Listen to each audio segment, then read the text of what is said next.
Régulièrement sur YouTube, dans LinkedIn, et sur Twitter et ailleurs, on me pose la question suivante. Laurent, au fait, tu avais diffusé, s'il te plaît, un article ou une vidéo sur un outil et aujourd'hui, je voudrais l'utiliser, mais je ne me rappelle plus du tout du nom ni du lien. Est-ce que tu pourrais me le redonner, s'il te plaît? Eh bien, c'est vrai que c'est un peu compliqué lorsqu'il faut faire des recherches sur plusieurs semaines, sur plusieurs mois, parce que les gens manquent de temps et puis ça peut être, c'est vrai, assez compliqué. Alors aujourd'hui, j'ai décidé de faire cette vidéo spécialement pour vous avec 10 outils qui peuvent être utiles pour vous, les designers. Allez, on regarde ça tout de suite, c'est parti, go!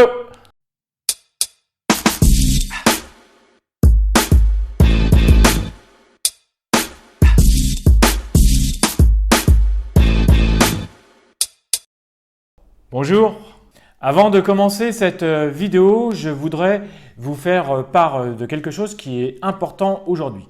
En fait, très récemment, j'ai créé une page Tipeee qui s'adresse à vous. Tipeee, en fait, est un site pour les créateurs de contenu comme moi et qui permet de faire appel à ses abonnés, donc à vous, pour des micro-dons. En fait, j'ai besoin aujourd'hui de me développer, j'aimerais également pouvoir vivre de cette passion qui est le design. Et j'ai également besoin de me développer, c'est-à-dire avoir du matériel plus récent, du meilleur matériel, avoir de la lumière, des meilleurs micros, un appareil photo digne de ce nom pour cette chaîne YouTube. Et puis voilà, pas mal de matériel qui coûte assez cher. Donc en fait, j'ai créé cette page pour pouvoir faire appel à vous. Donc au moins, s'il vous plaît, rendez-vous sur cette page. Il y a un texte que j'ai écrit qui s'adresse à vous et que vous pourrez lire. Après, si vous ne souhaitez pas faire un micro-don, eh bien, je respecte votre avis. Mais au moins, allez lire le texte, voilà, et faites-moi vos retours. En tout cas, encore merci de me soutenir et merci à vous. Le premier outil s'appelle Get Waves. Alors en fait, c'est très intéressant, ça peut être très utile et ça a un petit côté fun, vous allez voir ça tout de suite. En fait, Get Waves va vous permettre de créer des courbes et ensuite de les télécharger. Alors tout d'abord, on peut définir une courbe qu'elle peut être en arrondi comme une vague ou sinon plus en bâton ou alors forme triangulaire. Ensuite, on peut changer le sens, c'est-à-dire au niveau des couleurs. Là, on est sur un fond blanc avec une courbe bleue et ici, j'ai l'inverse. On peut également augmenter la vague, du moins l'ondulation exactement. Voilà. Là, je vais changer pour que ce soit beaucoup plus visible. On peut donc changer l'ondulation, ce que je vous disais à l'instant. Donc là, je vais resserrer. Voilà, on le voit typiquement ici, c'est très pratique. Là, j'élargis la vague. On peut même obtenir quelque chose de très droit, ce qui n'a foncièrement absolument aucun intérêt. Vous êtes d'accord avec moi. Par contre, ici, ça peut être vraiment très pratique. Vous pouvez aussi le choisir de façon complètement aléatoire en appuyant sur ce bouton carré et ça vous donne une courbe complètement aléatoire. On peut également modifier l'opacité si je me mets en 50%, également à 20%, ou alors on repasse tout simplement à 100%. Ensuite, je peux bien évidemment changer la couleur. Je peux mettre le code hexadécimal que je veux. Je vais mettre FF9900, c'est du orange, voilà. Ça me donne ce orange-là, mais j'aurais pu choisir celui qui était déjà dans la base de couleurs. Et voilà, ça me donne des couleurs. Et ensuite, j'ai plus qu'à sélectionner ce que je veux ou ce que je ne veux pas. Par exemple, du jaune. Allez, hop, voilà, on va reprendre et on va encore resserrer un peu plus. Et voilà. Et bien entendu, la forme, une fois que ça m'a donné une forme qui me plaît, eh bien, je peux tout simplement la downloader, soit copier le code SVG pour l'importer, ou alors directement downloader le SVG. Donc voilà, c'est très intéressant, ça s'appelle Get Waves. Le deuxième outil que je vous présente est plus une ressource, mais en tout cas, il comprend pas mal d'outils. C'est pour ça que je voulais vous le présenter. Il s'appelle Color Inspo. En fait, Color Inspo, comme vous le voyez, a été présenté sur Product Hunt et il a remporté un gros succès. En fait, Color Inspo est un site qui va vous présenter des tutoriels, des palettes, des outils pour la couleur, pour les dégrader, pour concevoir des couleurs pour votre société, des tutoriaux, des freebies, des vidéos, de l'inspiration, bref, beaucoup de choses. Donc en fait, ici, on voit bien sur la gauche tous les items qui sont présentés. Et par exemple, si je mets palette de couleurs, eh bien ici, on a tout simplement les couleurs qui sont présentées. Donc par exemple, si je fais View More Best Palette, voilà, il m'en présente plein d'autres, pardon. Et puis, je peux continuer à chercher et à les enregistrer. Je peux également, hop, je reviens, je clique sur Color Tool. Donc là, par exemple, j'ai un outil qui s'appelle Color Wheel, un autre qui s'appelle ici Color Swatch, un autre plus bas qui s'appelle Gradient Palette. Ici, si je clique dans Gradient, en fait, il me regroupe l'ensemble des couleurs qui sont programmées, des gradients, donc des dégradés, qui ont été créés dans ce site et qui sont présents, que vous pouvez bien entendu recopier puisque le site est entièrement gratuit. Également Brand Color, donc voilà, par exemple pour reconnaître ou créer votre produit, vous pouvez utiliser certaines palettes de couleurs. J'ai Solid Color, voilà, différentes couleurs qui ont été créées. Si je vais dans Tutoriel, eh bien j'ai une palette de vidéos, tout simplement à propos de la couleur. Donc c'est un site qui regroupe pas mal de ressources en soi aujourd'hui, mais qui continue de se développer. Comment ça? Vous ne connaissez pas Storybook? Storybook est un outil qui est open source et qui permet de développer les design systems. Il a aidé à concevoir Polaris de Shopify, Carbon de chez IBM, Lightning de Salesforce, Lunar de chez Airbnb et bien d'autres. La première bonne nouvelle, c'est que depuis 2019, la version 5.2 est online. La seconde bonne nouvelle, c'est que depuis 2019, InVision l'a intégré à DSM, Design System Manager. Alors moi, je vous dis qu'une chose, il faut s'y mettre maintenant. Use cases. And they depend on each other, so changes to one can end up breaking all. In reality, keeping track of hundreds of components is near impossible. So you end up reinventing the same stuff over and over. All developers really want is to build UIs like Legos. If you had consistent building blocks, creating UIs would be fast and easy. That's why we built Storybook, an open source tool for building UI components in isolation. That means developers don't get distracted by flaky data, business logic, or unfinished APIs.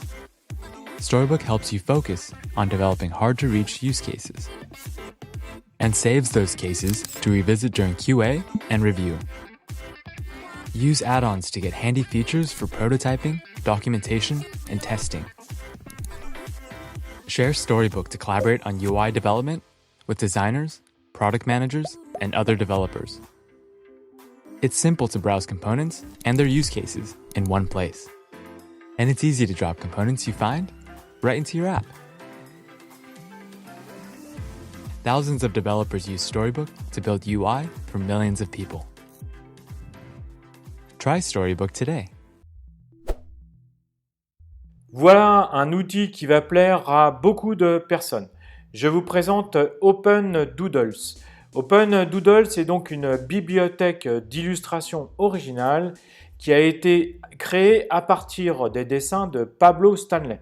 Pablo Stanley, je vous en ai déjà parlé plusieurs fois. C'est un illustrateur et un lead designer qui travaille chez InVision. Je vous en ai parlé dans des vidéos précédentes. Grâce à cette bibliothèque de personnages, vous allez pouvoir modifier les couleurs des personnages ainsi que le background et bien entendu utiliser des thèmes qui sont prédéfinis. Vous pouvez également faire les exports soit en PNG, soit en SVG comme vous le désirez. Donc voici un petit tour rapide. D'abord dans les thèmes qui sont prédéfinis. Ici on voit qu'il y a un thème, un fond blanc.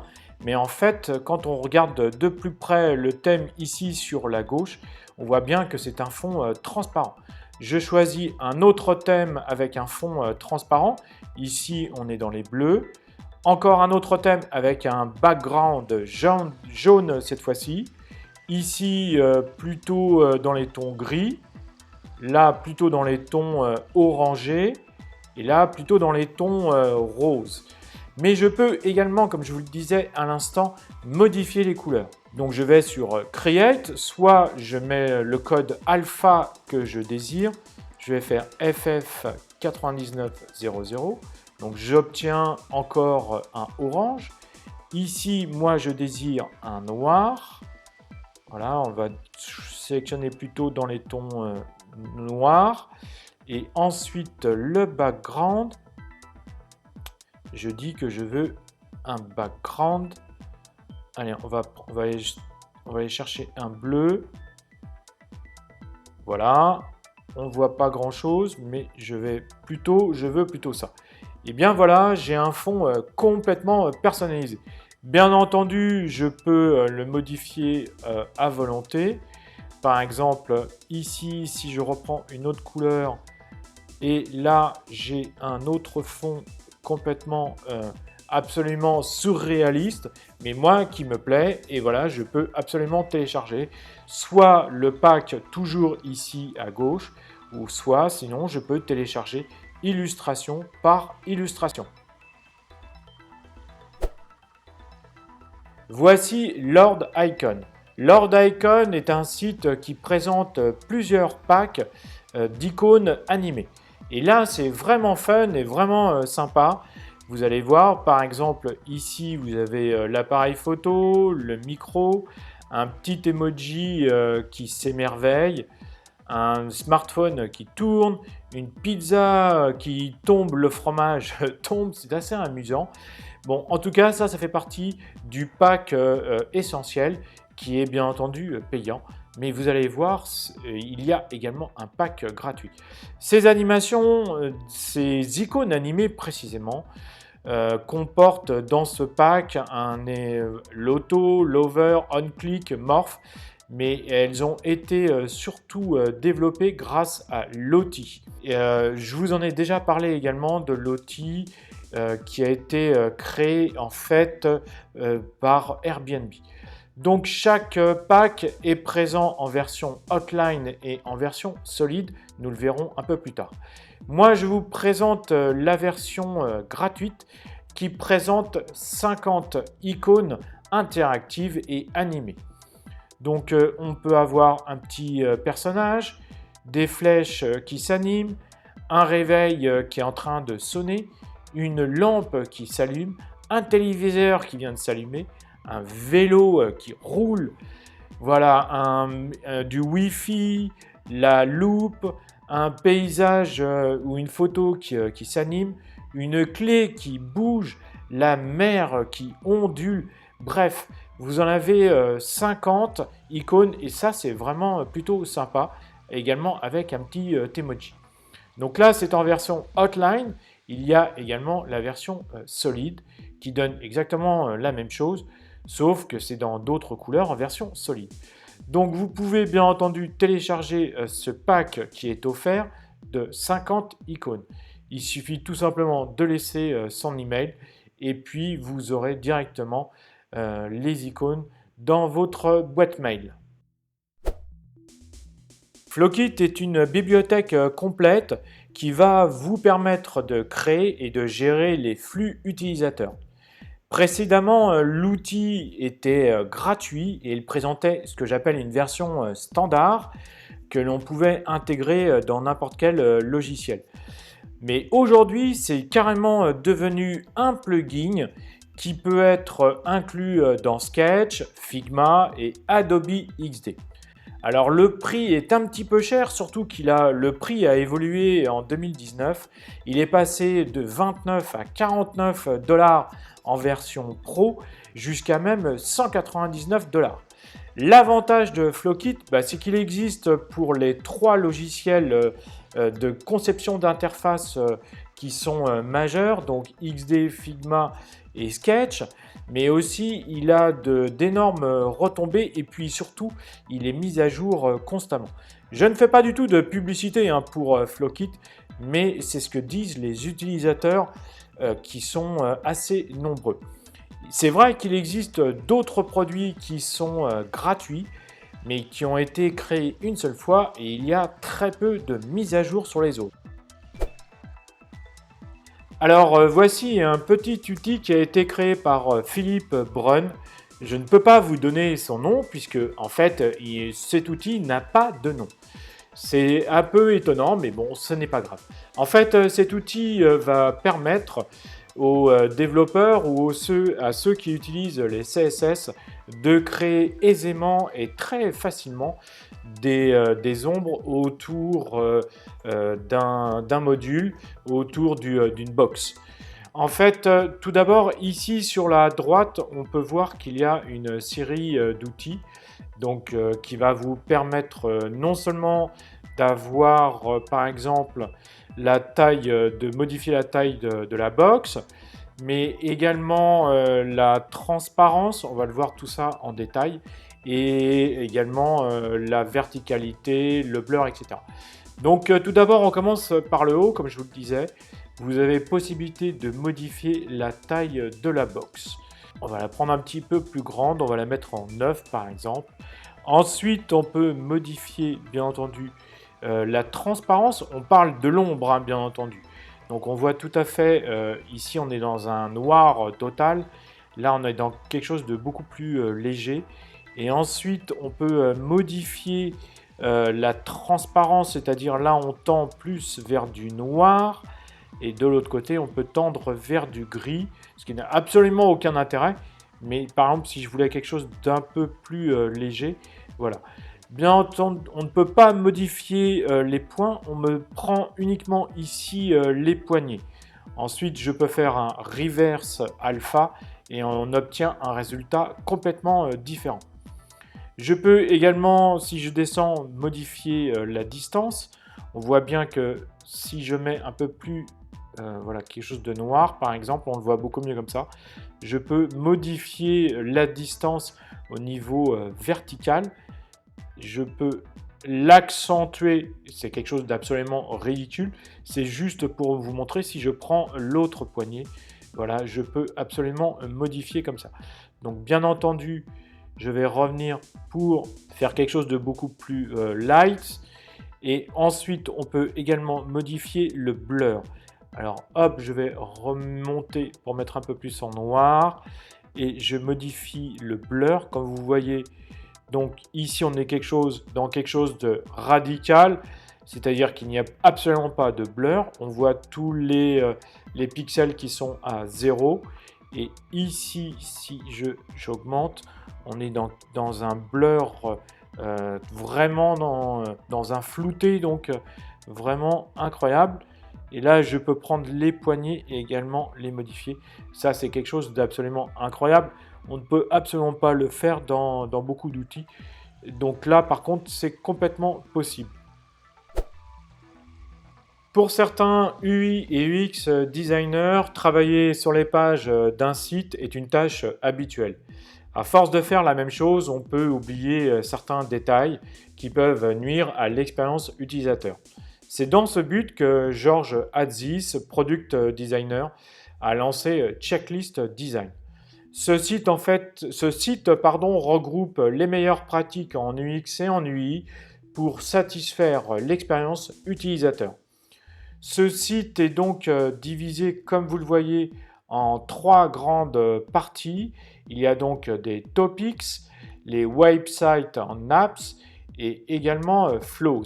Comme on le voit également plus bas, ce site a été propulsé sur Product Hunt et il a remporté un très gros succès. Ce qui est intéressant, c'est qu'il est mis à jour régulièrement.